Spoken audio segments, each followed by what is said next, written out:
ঘটলে red card তো থাকছেই। 2027 আপনি মহান্তি কাপ মিস করবেন। 1 বছর সাসপেন্ড থাকবে ওই খেলোয়াড় এই টুর্নামেন্ট। আগামী বছর সাসপেন্ড থাকবে ওই খেলোয়াড় এই টুর্নামেন্ট।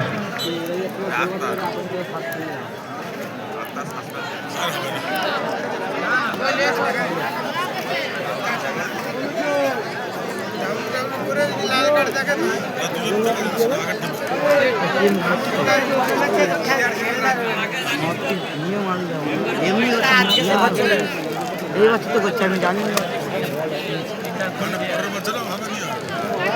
আগে তো নিয়ম ছিল, ওই যে লাল কার্ডের নিয়ম ছিল। সুযোগ নেই ভাইকে কি বলে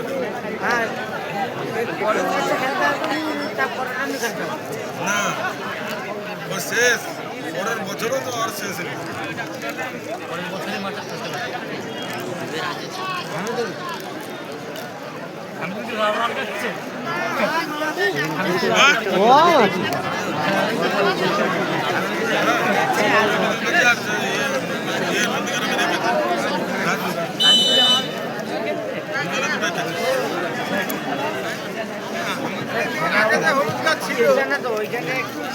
ছিল